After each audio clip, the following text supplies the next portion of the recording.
Welcome to this edition of Fuel for Thoughts. I'm your host, Guido Vildozo, Associate Director, Consulting at S&P Global Mobility. In today's episode, we're diving into the current state of the U.S. auto industry, a state of the union, if you wish, exploring the challenges and opportunities facing automakers and their captive lenders in 2024. After a tumultuous few years sparked by the pandemic, supply chain disruptions, and shifting consumer behaviors, the market is continuing to experience significant changes.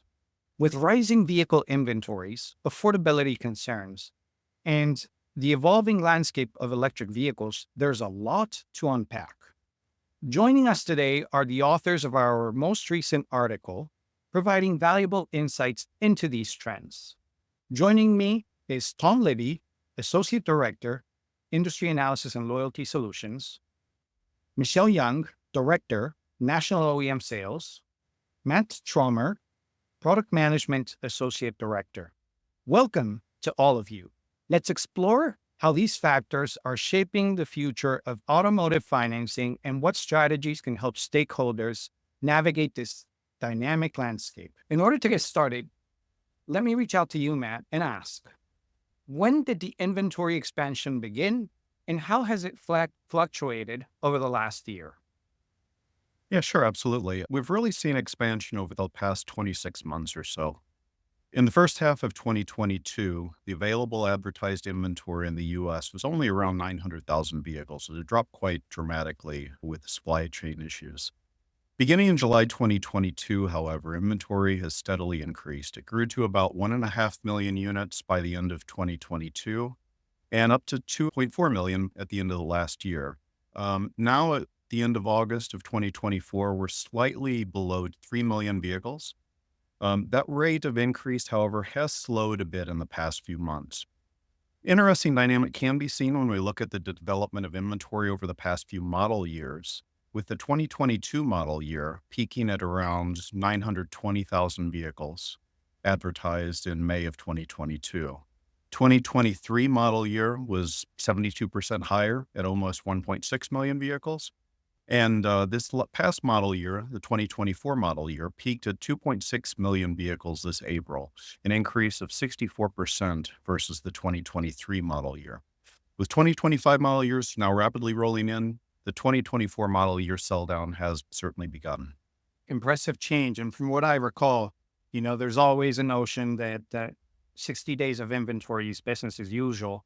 We start to think about the going rate of roughly 15.7, 15.8 million units, that would translate into roughly somewhere between 3 to 3.1 million units or thereabouts, which means that we're starting to get closer to that business as usual number. But in order to dig in deeper, let me turn around to you, Tom, and ask, how have consumer preferences and behaviors changed in the wake of inventory fluctuations and economic pressures? So really, the changes in the marketplace have been triggered by the increases in inventory that Matt just described. And what's occurred is that if you look at during the pandemic and then during the major time of the microchip shortage, the inventories are extremely short. And that really gives most of the leverage and the power to the seller, whether it's the brand or the dealer.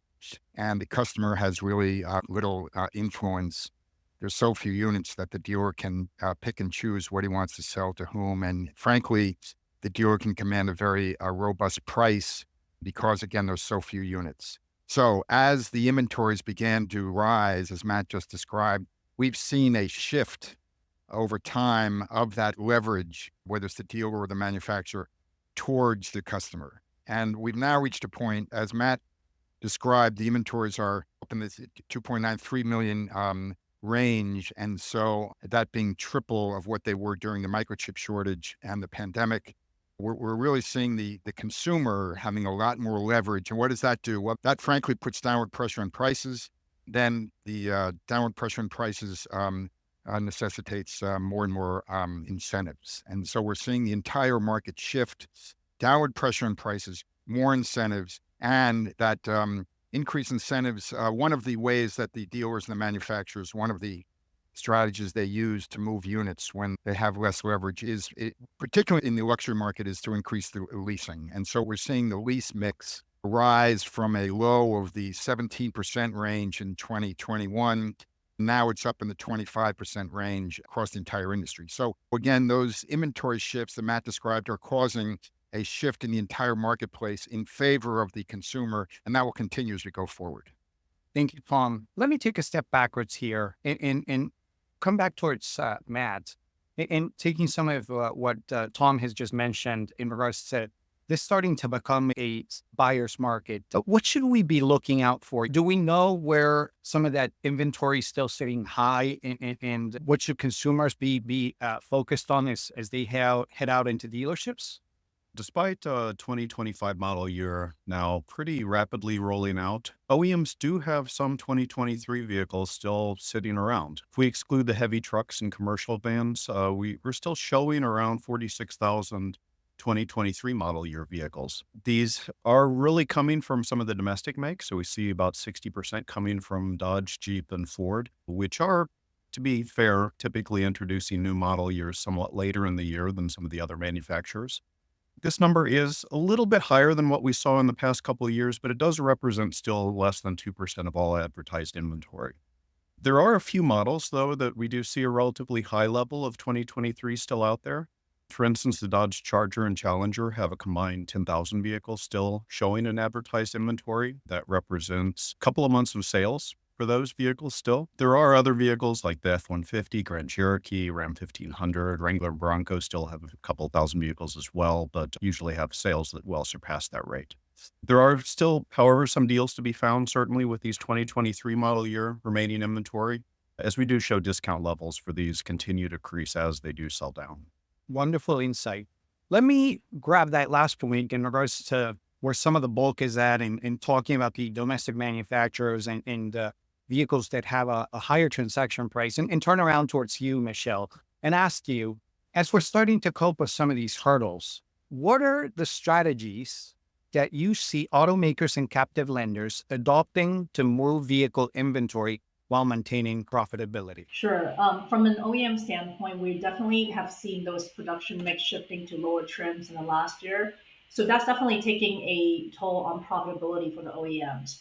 And at the same time, we're also seeing the OEMs are scaling back, adjusting production volume, some quicker than the others.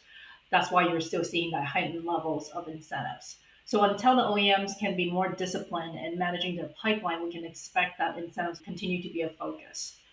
In the incentive space, we are seeing that some of the pre-COVID incentive practice returning to market. They're using much more bespoke tactics when they're targeting their customers. They're being more surgical in where they want to spend their money. But what's even more interesting to see is that some of the OEMs that have never played in the incentive space are now getting into the game. They're seeing a lot more creative programs. We are seeing definitely a lot more frequent enhancements during the month. And we're even seeing some of the month-end enhancements to push through that month-end. So coming back to you, Michelle, you bring up some interesting points, and we're starting to see a shift in players and end of month behavior when it comes to incentives. But I've always been curious, is there a certain seasonal pattern that we have when it comes to incentives? What's the lay of the land when we're talking about seasonality and incentives as we speak? We're seeing that inventory has recovered completely. So we're definitely seeing that more normalized pattern of sales cycle returning. Customers are now have seen those summer sales deals returning to the showroom floor. We are seeing a little bit of softness, but we can expect to see a healthy Q4 season with the plenty of inventory that we have coming down the pipeline. And this is especially true when we have an abundance of Model Year 24 EVs that is still sitting in the dealer inventory. And we're now seeing the Model Year 25s hitting the showroom floor quickly. So let's tackle this from a slightly different angle. It's starting to become or starting to shift closer to a buyer's market, but we're clearly at a moment when the consumer is more challenged and they're more limited, particularly given where interest rates are at, inflation is at, and vehicle prices are at. What do we think that OEMs are going to place the incentive money? Is a return of 0.99% financing in 60 months coming back? Or should we anticipate that there will be more of a push towards leases? What's the end game here? As you had just mentioned, we know that the car prices is higher than more than ever, and now because of the cost of supply and compliance impact, we're seeing the average price being over $44,000 for light vehicle sales. This is 32% higher than 2018. So this, along with the interest rate being the level that it's at, is impacting affordability in a big way. And we've been talking about affordability for over a year now, and we're seeing that consumers are now really returning to leasing. That's why we're seeing that lease pen rate to return to pre-COVID level, almost what Tom had talked about 25%. Thank you. And that brings up an interesting point, which is affordability. And near and dear to me, one of the items that we've been following closely and trying to get ahead of is exactly what you're mentioning. It's a challenge that the consumer will see, not necessarily on the vehicle price itself, but when it comes to monthly payments. And there has been a notorious shift where we've essentially gone from roughly $400 to $500 being the average monthly payment pre-pandemic to this new world where we are currently sitting somewhere between $700 to $800 a month. Clearly, that is ahead of where most of inflation is sitting at today in this post-pandemic world. Now, a question to all of you is, where do we see the average advertised MSRP for electric vehicles relative to some of the incentives? And Michelle, you brought that up earlier. Do we have visibility into who is playing on this the most? I'll start just looking at advertised pricing. So within our inventory data set, we are able to capture the MSRPs of vehicles that are being advertised as being inventory. And we've seen that the average MSRP for a battery electric vehicle in our most recent data is slightly over $58,000. For a gasoline vehicle, it's a little over $49,000. So it's a difference of approaching $10,000 in the advertised retail price. And despite the growth of inventory, both of ICEs and even further growth of BEVs, these averages haven't really changed in the past 18 months in terms of the MSRP. Certainly, prices have increased during that time, but we can see that the mix of vehicles that the manufacturers have been putting out are returning perhaps a little bit more toward normal levels, where they had been very, very highly equipped and trying to push out the more expensive vehicles when supply was more limited. Primary difference, though, we're seeing is really the increase of advertised discounts, as we also capture that in our inventory product. As we see inventories increase, the average listing now, the BEV, shows an advertised discount of just under $5,000 compared to just $100 in early 2023. Gasoline vehicle discounts have also increased, not quite at the same rate, but now stand at a little over $3,000. So MSRPs have kind of stayed flat over the last couple of years, but we are seeing more and more discounts as inventory is increasing. Great insight, Matt. And always thinking about the fact that if we're comparing 58,000 to 49,000, and then we're thinking about the fact that 58,000 already has a $5,000 discount coming in, and then we add incentives coming in as a result of IRA, clearly consumers are asking for that discount rather than running towards showrooms to be able to purchase some of these electrified models. So I assume that leasing clearly has something to do with this, and particularly given the leasing loophole that we have in place. Let me turn around towards you, Tom, and ask you, what is the share of leasing for the BEV industry versus the industry average? And who are the players that are making the most of these IRA consumer incentives?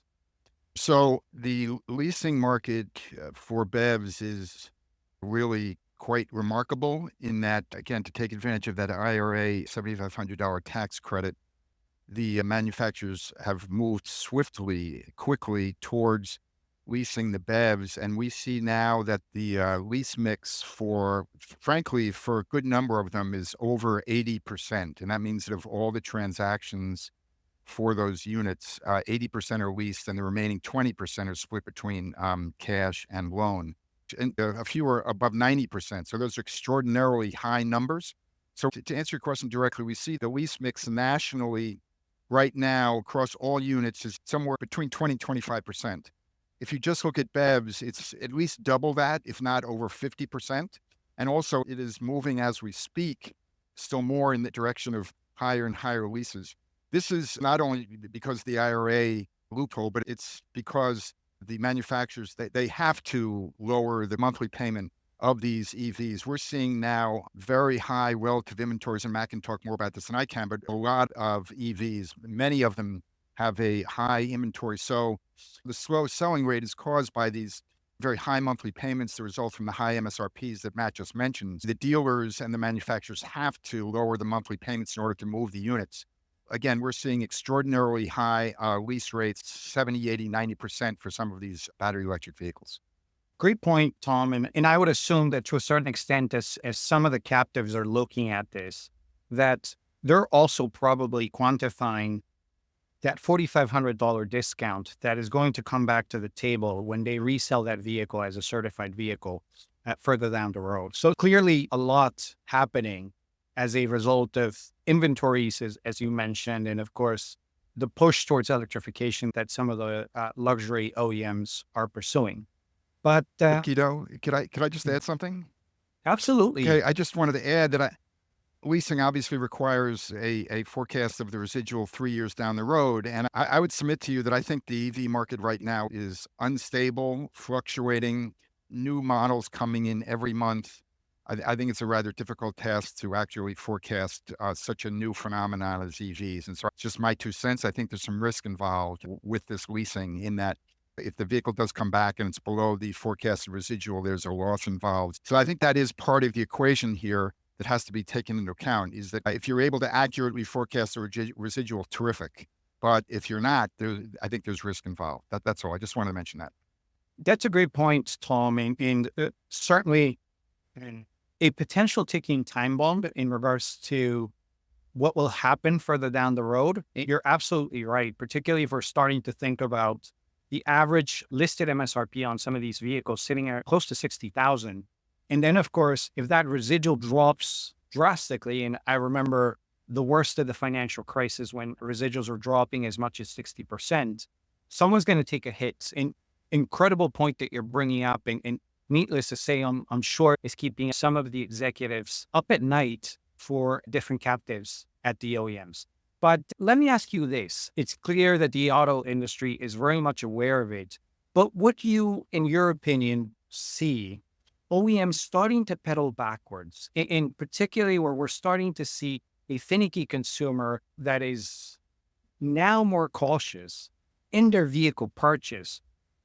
Do you start to see OEMs shifting more towards entry offerings, given consumer constraints? Or do you believe that what we saw during the peak of that pandemic, where consumers rushed out and they needed that Gladiator with all the bells and whistles and were willing to pay 60 and 70 grand for it, what do you expect is about to come? And what would you recommend to some of these OEMs, particularly the volume brands, to offer as we're coming into 2025 in a drastically different market than where we were at before when it comes to affordability? I do not see a drastic shift towards less contented vehicles. I think, first of all, the market continues to be heavily dominated by SUVs and pickups. And I think also the domestics continue to obviously put a lot of their resources behind the full-size SUVs and pickups. And I've not seen there a drastic shift towards the lower trim levels, to be frank. That's just my take. Great insight, Tom. And particularly, I'm always curious, given some of the conversations we've got with the different players, where many expect that we're just right around the corner and we'll see that entry sedan coming back. But you've hit the nail on the head. Profitability is also important in this particular day. We're in a slightly different world than where we were at before the pandemic. But on that note of profitability and keeping those car plants pumping out vehicles, would you also please talk about the rising popularity of leasing as a financing option? And what does this mean for lenders and their ability to move more vehicles? I think we have to bear in mind the landscape here, which is that we have an unsettled landscape that has 3 fuel types now that all have significant share and all have products coming. So it's a challenging landscape, and I don't know that we've ever faced this before. It's very challenging. It can be very confusing for both the OEMs as to how to address it and for the retail customer as to how to sort things out. And so I think while leasing is playing a bigger and bigger role and will continue to do that, I think we need to step back and remember that these brands and manufacturers, particularly the high volume ones, they are trying to sort through the EV versus hybrid versus ICE mix and how to address the market, how to go forward with the proper mix. My opinion is I think that overpowers almost everything else in that. And we're seeing the BEV market slow down. We're seeing hybrid pick up. But no, who really knows what that mix is going to be 3 years, 2 years from now, or even 6 months from now? So I think that is a primary concern for the OEMs. But to address your question, I think leasing will remain a significant part of the equation going forward. Putting aside the IRA money that comes through that loophole, just the lease in of itself has a significantly lower monthly payment than the purchase or loan transaction. And that makes the BEV much more attractive. So I think as long as there is going to be a price premium for the BEV, and I don't see that going away in the immediate future, that leasing will continue to be an option that they use to bring that monthly payment down. And we've seen that work. So those are just two thoughts, one on leasing, bring the payment down, and the other on trying to work through this confusion of the different fuel types on the marketplace. Thank you, Tom. Appreciate that. And let me turn around back to you, Michelle, and ask, as we're starting to look at all of these shifting trends in inventory, affordability, and incentives, it sounds like a tough market out there, a rainy day, if you so wish to call it, that to both OEMs and lenders. Any final thoughts on what are the most important things that captive lenders need to keep in mind to be able to stand out in this difficult selling environment? Yeah, so I think one thing that a lot of the OEMs are really concerned about is the lowered return to market lease volume that we're looking in the next few possibly years, right? If you remember when we had the inventory crunch a couple of years ago, captives really went away from leasing. And now we're seeing that lowered return to market volume impact now. So a lot of the OEMs are working to make sure that they don't lose that market share to other brands. So it's really important for them to spend their money wisely and strategically to maximize the return. But it's equally important to monitor what other OEMs are putting out there in the market right now. So having that visibility for the offers in the market is more important than ever. I think this is where S&P can come in with different solutions to support OEMs and captives in making these strategic moves. We can give you a better picture of the return to market volume, the inventory levels, as well as in-market offers. So closely tracking these three pieces will be crucial going forward. We've run out of time, but thank you, Matt, Michelle, and Tom, for sharing your insights on these dynamic market conditions and some of the key trends that OEMs and lenders need to know right now. I want to thank everyone for listening to this episode. Please share this podcast link with colleagues as well as your social media accounts wherever you can. Don't forget to follow us on LinkedIn at S&P Global Mobility and explore our products and offerings at spglobal.com/mobility. We'll be back for more Fuel for Thought next month. Have a great day.